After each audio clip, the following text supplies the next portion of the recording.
Welcome to Top Advisor Marketing, where you will learn how to become a prolific online influencer, attract more ideal clients, and grow your practice. Brought to you by Top Advisor Podcasting, a done-for-you podcasting solution built just for trusted advisors. And now, your co-hosts of Top Advisor Marketing, Kirk Lowe and Matt Halloran. Well, hello and welcome to episode number 38, 4 questions to discover your advisor's story. Now, a long time ago on episode 12, Kirk and I went over the 9 outcomes of a great advisor brand. So I want you to go back and listen to that after you get done with this one, because it's a very good complement to what we're going to talk about today. But Kirk, these are 4 questions that you have figured out over the many, many years that you have been a branding and marketing expert. What are the 4 questions? Thanks, Matt. Once you understand what a game changer having a great brand can be in your practice, you'll want to figure out how you can get there. And so that's what we do for a living at Top Advisor Marketing. It's one of the big things that we do, and one of the things that I'm most involved with. And it's a lot of fun going through that process. But some advisors just want to figure this out on their own. They don't want to pay somebody else to do it for them. And what I'm going to do today, what we're going to do for you today, is give you some insight on how to start making that happen. Not only are we going to give you some insight, I'm going to direct you to a free marketplace on our topadvisormarketing.com website called Advisor U. And in that marketplace, marketplace is the wrong word because there's nothing for sale in there. It's all free. Best kind of marketplace. That's right. I love those kind of marketplaces. Yeah. All kinds of wisdom on different areas that you are important to your business. So I want you to understand that we're going to give you some real resources to go figure that out. So the areas that are in Advisor U, by the way, are strategy, branding, podcasting, social marketing, practice management, websites. So those are the 6 areas that you can get tons of wisdom, exercise, and resource on. So we're going to start talking about what you'll see there and how important they can be in helping you uncover or discover your advisor story. So the first question, there's more questions that we would normally ask, but I want to keep it simple, and I want to start with some really, really important ones. What are you great at? So question number 1, what are you great at that other advisors aren't, can't do, won't do, or don't care to do? So really, what do you do better that they don't, won't, can't, or don't care about? So Kirk, I think one of the problems that I have found in working with advisors is they don't see what is totally unique and different, right? They don't see how to tease that out. I hear, we'll hear the same things, and we beat up on advisors every once in a while on this podcast, and this is not intended to do so. But, they say, well, Matt, I really don't do anything fundamentally different than anybody else, or it's my service. They really do need to tease this out more, don't they? I mean, it can't just be, I provide great service. Absolutely. So I have one of the tools that I want you to go in and see is called a brand matrix. Okay. And inside that brand matrix, it kind of details how you can figure out what the answers. So I call it a test. So a validity test. So there's a whole bunch of things in the bottom, and I'll get into those once we get through the 4 questions. Okay. So what you want to do is how you answer this question, you want to go through the validity test and make sure it makes sense. So let me jump into the next question here. So the second question, so that first one, to give us a little bit more perspective, I guess, is that you want to make sure that you have the right kind of answers. Well, give us an example then. I'm going to put you on the spot here. Think back to one of your clients that really does have a very, very well-defined brand, and they're a good advisor story. Share one of those with us if you don't mind. So when I ask an advisor, when an advisor asks themselves, what do people say about you? How do they introduce you? Or what makes you different? Or what makes you better? Most advisors answer one of 4 or 5 things. And we've talked about this before on other podcasts, but we'll go through it because it's highly relevant to what we're talking about today. Mm-hmm. They trust me. Mm-hmm. I have their interests, their best interests at heart. So now that means, are you a fiduciary? It used to not mean that at all. It used to be an unproven claim. The next one would be I offer comprehensive or holistic advice. Another one is I have a lot of integrity, really likable. I'm easy to work with. I simplify financial planning. So there's 6. Mm-hmm. And if you are answering those for yourself with how you start answering this question or any of these questions, that's where you start getting off the track, because that is swimming in the sea of sameness. Mm-hmm. Because every advisor tells me those 5 or 6 things every single time I ask a question. And then that's where I start to beat them up.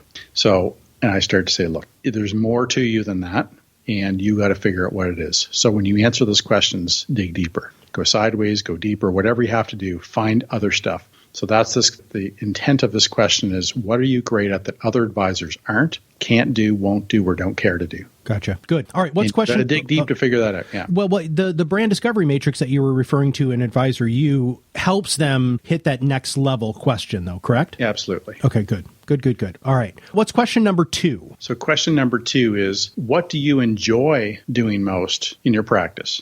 So a lot of advisors these days, and this is a huge movement, especially with millennials. Millennials, as you hear when they're talking about careers, are less about money and more about purpose or passion or fulfillment. Absolutely. And I see that trickling up in a big way to older generations. And I think it's amazing.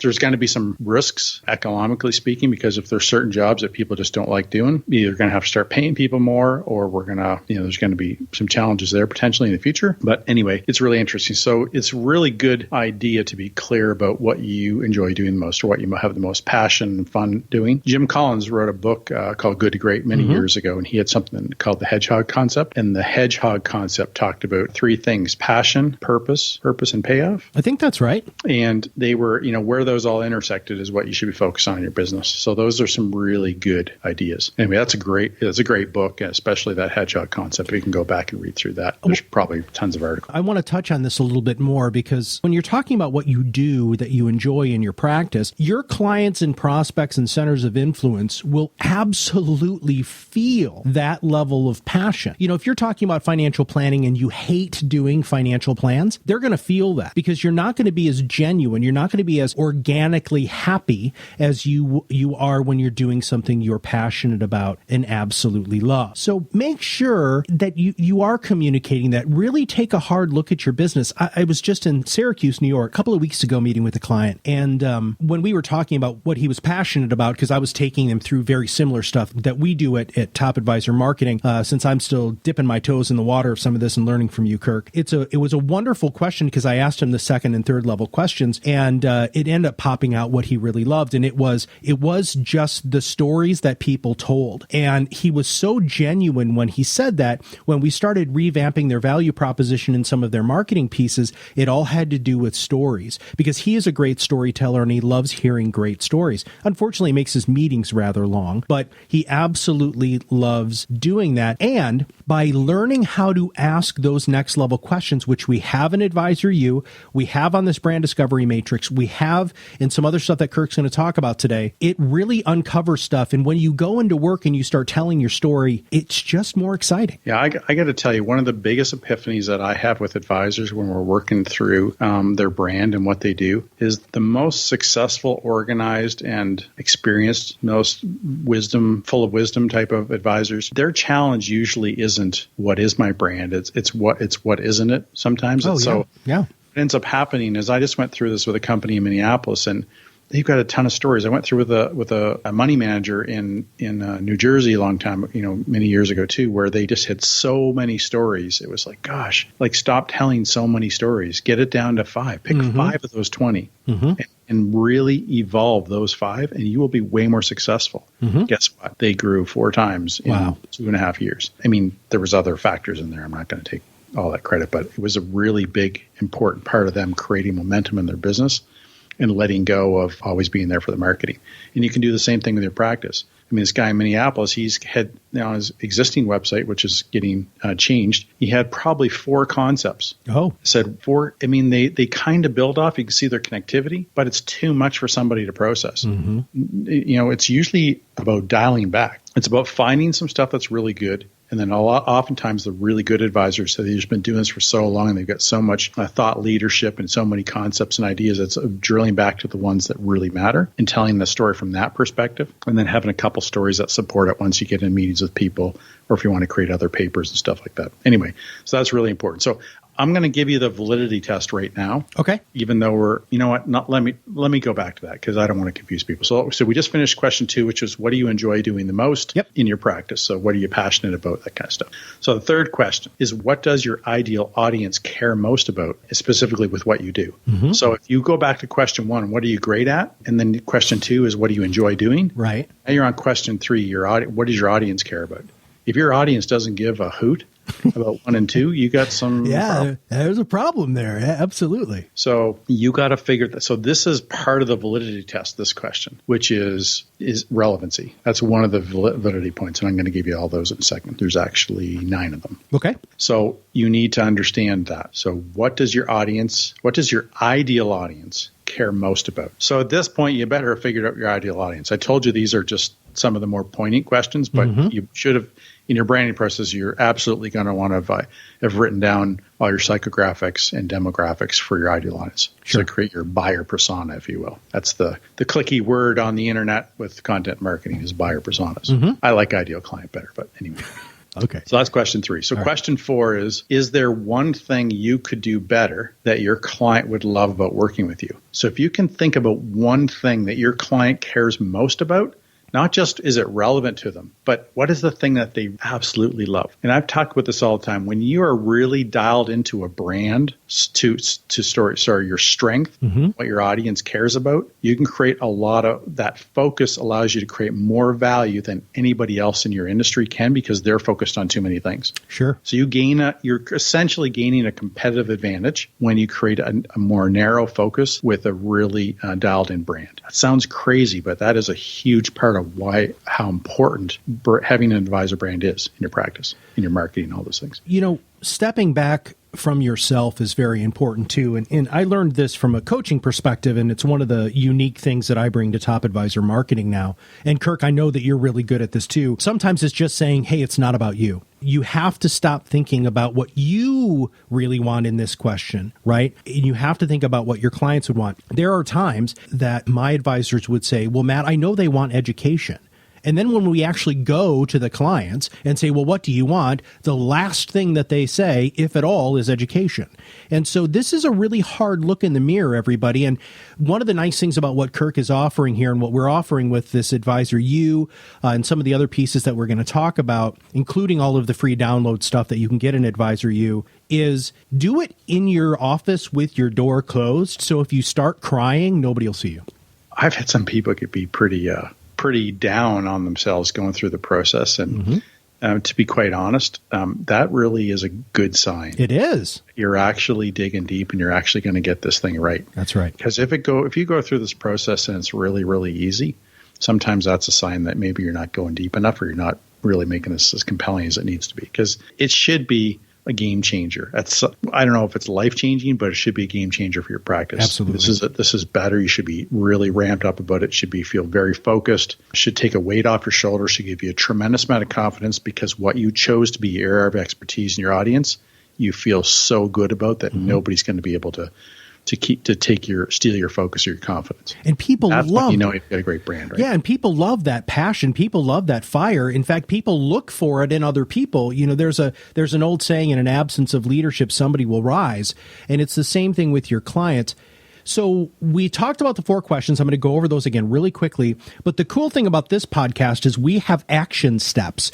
So after you listen to all of this that we're going over right now, Kirk and I are going to walk you through some great things that you can do for free and some things if you want to invest a little bit of money. There's some opportunity there, but let's go over the quick questions. So the first question out of the 4 questions to discover your advisor story was, what are you great at that other advisors aren't, can't do, won't do, or don't care to do, and what makes you better? Number 2, what do you enjoy doing most in your practice? Number 3, what does your ideal client or audience care most about what you do? And number 4, if there is one thing you could do better, what would that be to increase your engagement with your clients? So Kirk, let's talk about the next steps. So they've gone through these questions, or maybe they're even struggling a little bit with these questions. What can they do? So if you go to topadvisormarketing.com, in the top right button, it says Advisor U. So you're going to create your own, you're going to register for that. Once you get inside of Advisor U, there's going to be 6 categories, and you're going to go to the branding category. When you go to the branding category, you're going to click on, so you're going to scroll down and you're going to find a document called the Brand Discovery Matrix. So I want you to, when you get a chance to open that, you don't need to do it right now. You may be driving and listen to the podcast, don't get in trouble, or you may be somewhere where you just can't access it. So I'm going to walk you through so you don't actually need that. But when you're ready to start looking and working through this, you can go grab that document. Okay? Mm-hmm. So we're going to break this down into 4 sections. If you want to call them steps, we can do that too. So the first thing you're going to do is you're going to start jotting down keywords. So what that means is when you start thinking about answering all those questions, you're going to start brainstorming something called keywords. Okay. So start brainstorming ideas. Could be a phrase, could be key phrases, but you're going to start brainstorming all these ideas. And so write those down. Don't judge them right now. Just start writing. You should end up having probably 15 to 20 of those. And those should be answers to those 4 questions. So just fill that column up, if you will. Now, the matrix that the handout wasn't made for you creating 15 things. It's for you narrowing it down. So grab a spreadsheet or grab a Word doc or whatever the heck you want. Just start writing these things down and do them in bullet form so you can go quickly. A mind map is a great idea. So mindmeister.com is a good option for you too. So just start throwing those things down. That's the step 1. The next step is that you're going to start filtering out the things that don't pass the validity test. So the validity test is this. Is it clear and simple? Is it relevant? Is it memorable? Is it differentiating? Is it easy to communicate? Is it flexible and portable? I'll explain that in a sec. Is it believable? Is it persuasive? And is it descriptive or intriguing? So let me try it. So clear and simple. If people don't understand what you're talking about, then it may not be the right kind of phrases or words to describe who you are, right? Second one is if it's relevant. If your audience doesn't care about what you're describing, then you're in trouble. So that's another validity test. Is it memorable? Is it easy to remember? So words that are easy to share and talk about versus words that are difficult to pronounce or words that maybe 80% of the population would have to go look up in a dictionary. Those would be good words to use. Is it easy to communicate? So when you're telling a story in print and or video or talking to somebody, is it going to be easy to communicate? Flexible and portable means that if it's too much about you and you want to build your business and bring other advisors down the road or you want to sell your business eventually, I would consider that's not portable. That's what portable means. Flexible means that you can have all kinds of interesting stories. So when I think about flexible, we just created a tagline. Actually, I shouldn't get into that because it's not trademarked yet. Yeah, let's protect that.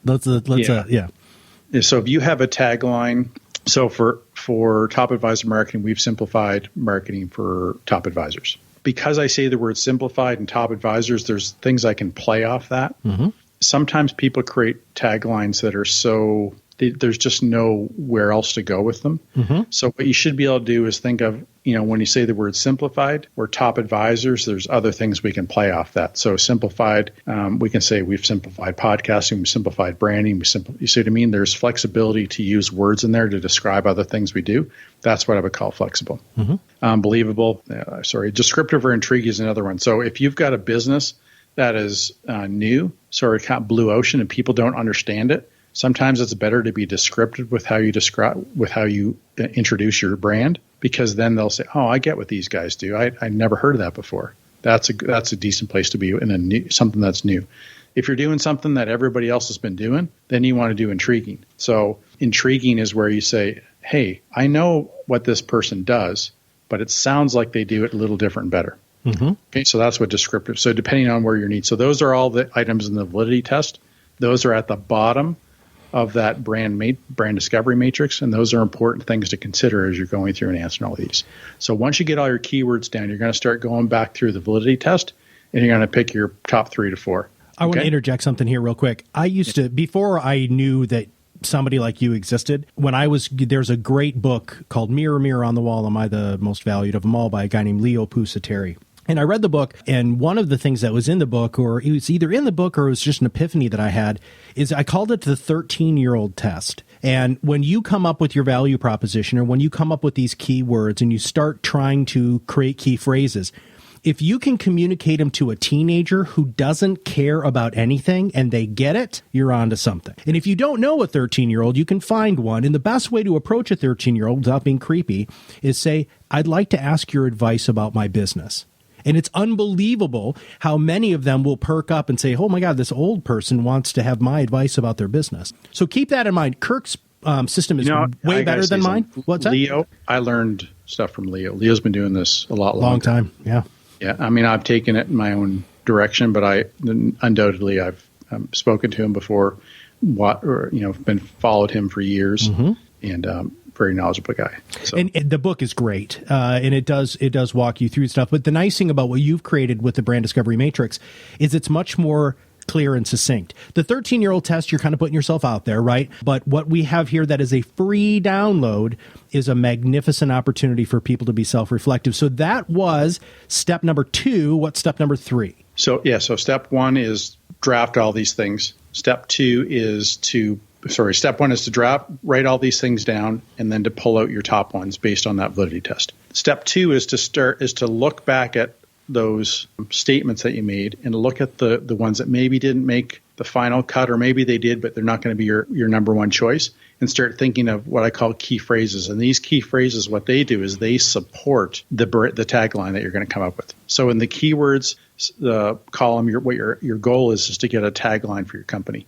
That tagline may be attached to your logo. Maybe it finds a home somewhere else in your marketing. But that's kind of the overarching. This is who we are and why we're different and what we stand for. Okay. The key phrase is here's all kinds of little ideas that support that overarching statement. An overarching statement should typically be 3 to 5 words, by the way. Okay. If it's any longer than that, I would probably move it in the key phrase category. So the key phrases support the tagline at the top, and key phrases can be a little bit longer. Certainly not a sentence, but a phrase. So a key phrase could be anywhere from, let's say, 3 to 10 words. Maybe a little less than 10, but something like that. Okay. So what you're trying to do is combine the best interesting words to form phrases that make clear and concise statements about how different you are and why you're different and what that means to people. Okay. Mm-hmm. So that's the second column. The third step is going to be what I call key concepts. So as you're going through the keywords and key phrases, there's going to be ideas that you come up with that you can turn into a concept. So I should probably be giving you guys an example here. So let me go to a recent client who's got this stuff all trademarked, so I won't get in trouble for introducing it. So I won't come up with the name, but I'll tell you the tagline is complete financial advice. And they've trademarked the concept, your complete financial house. So what we did is because this guy was an accountant and is a financial advisor, CFP, really, really a broad expertise and experience. And what he really felt he stands for is complete advice. And he can, because of his credentials and his expertise, he can go deep there. Mm-hmm. So what we want to do is we want to kind of show off what complete means to him so that we can differentiate ourselves or himself from other advisors. Make sense? Mm-hmm.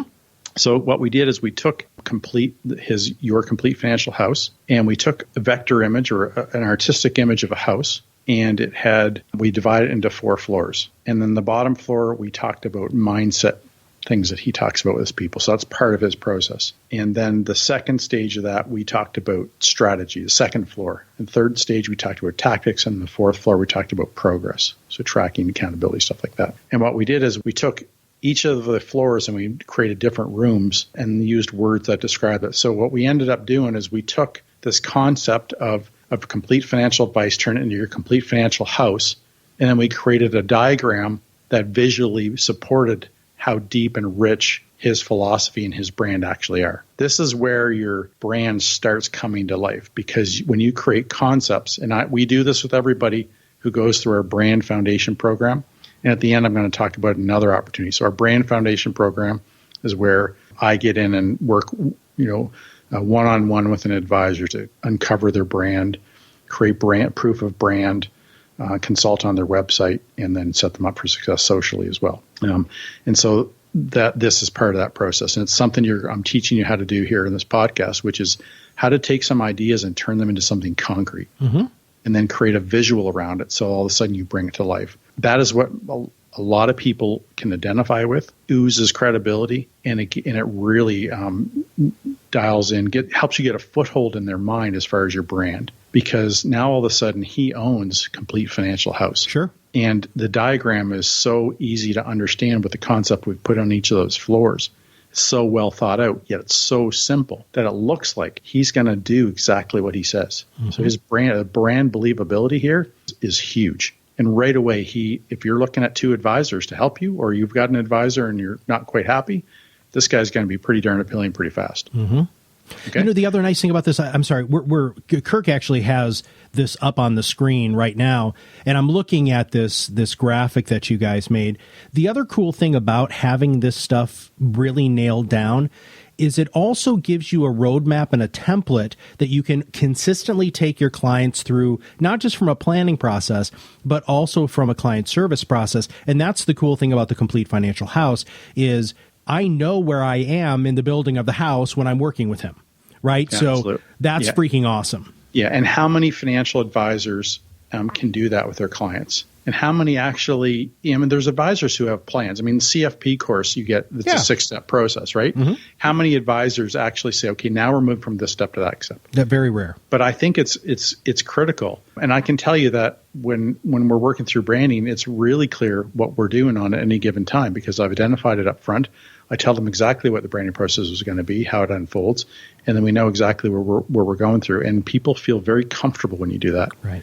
I never get any resistance going through that program. So that part of our service, if you will. So those are the first 3 steps to getting that done. All right. So let's talk about step 4. So there's other key concepts too, just to be clear. Okay.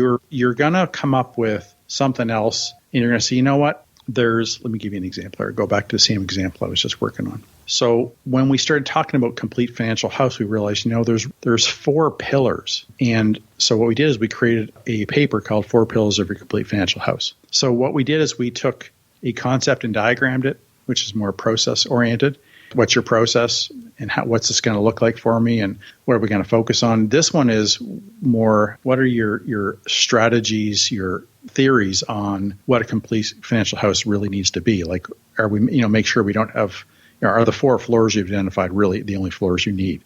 That kind of thing. So this paper starts to identify. So when you write a paper, it should be a number of something. So 10 myths, 6 myths, 4 pillars, 10 ideas, 6 strategies, and you can use different words there. But that's your paper should be, what is the most compelling thing that'll show my audience that not only do I have a process, but I understand theoretically and on a street level how my philosophies are going to impact their world and why these philosophies matter and are better for them. So that paper is huge. So it's not just writing the key concepts, it's writing content that you could. So you should end up coming out of this section with several titles for potential papers that support your brand. Gotcha. And the thing is once you write down 3 or 4, it's typical that one is going to stand out and say, oh my gosh, that's where I'm going to go with. So this section isn't just about concepts, about process. It's also about if you're going to write a white paper, what would that be? And you could also add, if I'm going to start my own podcast, what would be the name of my podcast? Mm-hmm. Now, the content of your podcast is going to be the massive list of content concepts you write here. You're going to talk about those throughout the months and years that you do podcasting. So the next section, which is step 4, is call to actions. So once you figure out this is what we stand for, our big stance, here's all the supporting ideas that we have, here's some graphics and some papers on some of the things we can go deeper on. Now you want to say, how do I introduce those things to people? So how am I going to introduce the paper? How am I going to introduce the diagram? How am I going to introduce my blog? How am I going to introduce my podcast? Think about ways that you're going to engage people in your expertise. You have these days, if you can't produce expertise or showcase your expertise, you're in big trouble. The days of come into my office and I'll show you how smart I am. Yeah. Forget it. Unless you've got pictures of somebody's family doing stuff they shouldn't be doing, or you're just got such an incredible family name in a community or something like that, everybody just trusts that you're going to be the person. Mm-hmm. That doesn't happen for most people. You've got to prove your expertise before they ever come in. You got to prove that you get them. You got to prove that you've got a niche expertise, all those things. And this is what we're trying to help you develop a baseline for, which is this is what we stand for, and this is how we're going to make a difference. This is how much we understand about what you're going through, what we can accomplish together, and here's how I need to introduce you to those things. So if you've got a paper, you've got to create a call to action for that paper. And that's so important, right? I'm sorry. I just, all of this is all well and good, but if you don't have the step 4, it's all for naught. Is that a fair statement? Yeah, I'll take it a little step further, but it's not really in context of what we're doing. But the truth is we're talking about one of the important steps in our blueprint. So our blueprint is attract, intrigue, engage, influence. We're talking mostly right now about intrigue. What is your message? We're starting to move into engage. So what's the kind of content you can create, and what are the calls to action you can do to start engaging people in your brand? So this is where the action starts to hit. The next step is going to be how do we attract people to these call to actions? Mm-hmm. And then and once we've attracted them and engaged them, how do we, eventually influence them to want to say, hey, I'm going to put my hand up and say, I want to work with you, or I want to know more. And we've been doing this for a lot of years. I mean, the first thing I ever did when I started my company, when I left in my advisor practice and becoming a financial advisor, is I wrote a paper. The first thing I did, I said, how am I going to get noticed? It was the first thing that came to mind. I'm young. I've got a marketing degree. I've got a couple of years of financial marketing, but most people probably don't care. So what am I going to do? I'm going to share my ideas. And I put that paper out. And I got to tell you, 10 years after I wrote that paper and put it out, I had people coming to me and saying, I saw that 10 years ago, and I've been kind of watching you and develop, and I finally decided I need to work with you. Funny thing, but that was the first thing I ever did in my business, and I've been going 17 years. So I feel like I'm doing some good, done some good things there. You need to do the same thing for yourself. It's not going to take you 10 years, but in 10 years, somebody will come across you and say, hey, I've been following you for that long. I'm finally ready. Anyway, so call to actions are absolutely critical for you to figure out. And they really help your social media. They really help what you're going to email people, things like that. Because if you don't have call to actions, you don't really know what to talk about in social media. I mean, not that you just want to fire off call to actions all day long in social, because that's not going to work. But you're going to, between the personal interest stories, what's going on in your community, things like that, you can throw in hey, we've got a paper. I think this may answer some questions you're having in your life. And for the people who your brand resonates with, they're going to be attracted to that. So what are our calls to action? So let's we've already talked to them about going to topadvisormarketing.com and going to Advisor U. We've got a couple other things that they could do. Kirk talked about working with him one-to-one with having him take you through the branding process, which there's a little bit of a kind of exclusionary process with there. Kirk doesn't work with everybody on that. So we've wanted to try to increase our reach. And your partner and I have been working very diligently on a new program.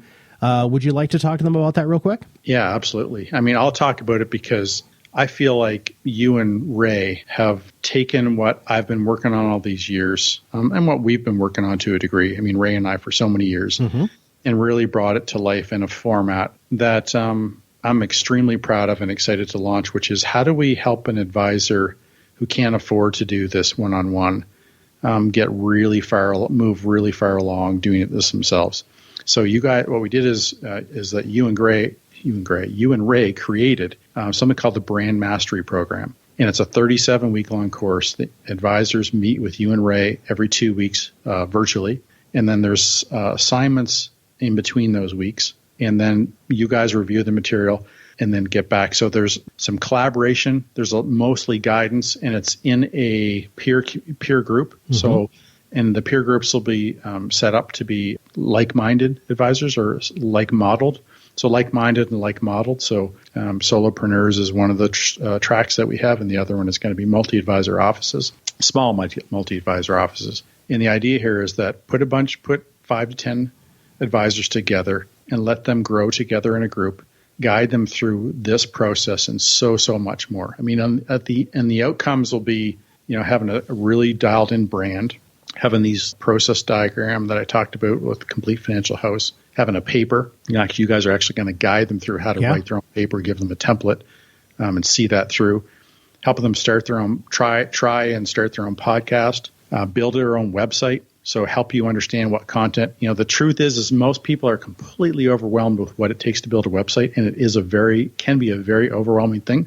But we've actually chunked it down into really how to build a really effective website and how to put the right pieces in the right places. And I'm super excited about the reality of helping an advisor create a website that actually works for their business. And that's pretty exciting. That's all part of this. Yeah, actually, that's one of the outcomes, which is crazy, amazing.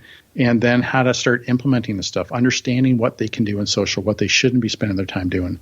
I mean, I know there's more than that, but those things alone, it's off the charts. And have somebody go through that and not, we can't pretend we can do that for you in 3 months, or you can do that for yourself. But if you're going to start, if you're looking at a business 5-10 years down the road that you want to be incredible, and you can't afford, to hire us one-on-one, this is an incredible alternative.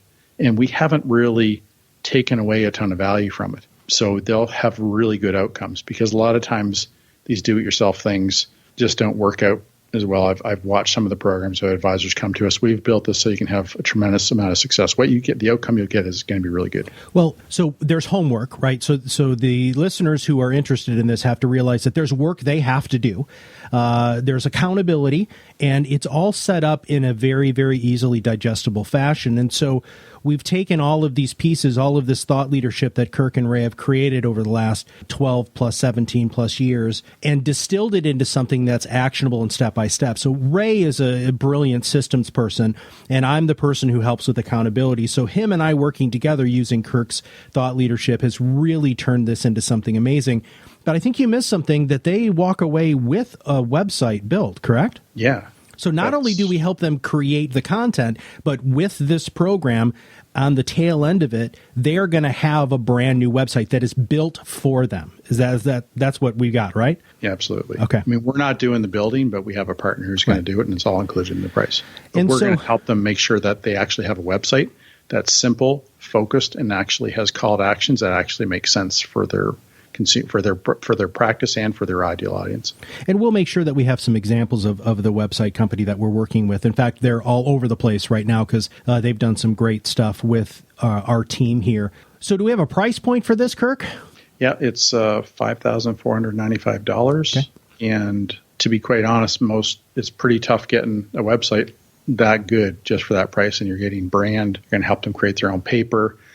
In some cases where there's design included, we're not doing any design or development. We hand that off. The development of the website's included, but if you need, but we are going to give them some ideas on how they, can have their stuff designer ready, so they can hand it off and say, "Here's what I need. Can you get that done for me?" We're going to give you tips and tricks that we use, so when we send it off to a designer, they're probably not going to fail and have to go back back and forth 20 times and waste a lot of time. Yeah, because revisions are what ends up costing you the most money. Okay, so we're going to sum up today's podcast with the episode 38, 4 questions to discover your advisor story. We talked about the 4 questions specifically. We talked about these next 4 steps. And then not only are we asking you to do a call to action, but our call to action is you have 3 tracks. Number 1, sign up for something free, sign up for Advisor U. Go to the Brand Discovery Matrix and click on the branding button. And if you're in a study group, if you're with other advisors, walk those questions through with other advisors. Ask each other those questions and challenge each other with what's in Advisor U, because you're going to find very quickly that there's all sorts of free stuff. And if you're resourceful and if you actually want to do some work, you can get that work done. Number 2 is our Brand Mastery course. So this whole program is built off of a step-by-step. You got to show up, you got to do the work, but when you do, not only will you have a great website on the end, but you're going to have a great brand, you're going to have great logos, you're going to have great talking points, you're going to have a white paper. We're even going to teach you how to syndicate and write and brand your own podcast. We're covering everything that we possibly can, including social media etiquette, which is a white paper that we're working on right now too. And then last but not least, if you are a larger firm and would really like to get Kirk's attention one-on-one, then you can go ahead and go to topadvisormarketing.com and reach out to us directly, and Kirk will set up his discovery call. And incrementally, they're going to get more expensive. And, Kirk can talk to you guys about prices, or I can too if you're interested. But the long and the short of it is, if you do not have a good story, you're not going to rise above the noise of the marketplace. If you don't have a good brand, and if you don't set this great brand foundation, then whatever you build on top of that is going to be shaky. You have to make it so that everybody in your office is saying the same thing, that everybody in your office understands the mission and the focus and what you really do for your clients. And once that happens, even if you're a small office, a rising tide lifts all boats, and you're going to be able to build this amazing company, not just a practice, but you have the chance to build a company that is something that you can sell someday, because if you got a great brand, there are people who are absolutely going to be willing to pay money for it. Final words, Kirk? No, you summed it up. Okay. So 3 options there. I think there is one thing I want to say. Inside of Advisor U, when you click that branding button, there's other materials in there. It's not just the matrix. For instance, I talked about 4 questions today. We have a document with way more brand exploration questions. Mm-hmm. So you could dive deeper into those. There's something called your 30 ideas for a better brand. So if you're having a hard time figuring out what types of or what areas in your business you could differentiate yourself, I give you 30 ideas right there.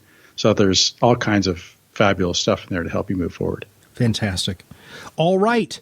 Well, thank you all very much for listening to episode number 30. Episode number 39 is going to continue along this thread, so make sure you stay tuned. If you haven't subscribed to our podcast yet, please make sure that you click that subscribe button no matter what you're listening to us on, whether it's an Android device, whether it's through Google, through Stitcher, SoundCloud, or whatever. All you have to do is click subscribe, and then they will be immediately downloaded to your device. Thank you all very much, and we'll see you again soon on the other side of the mic.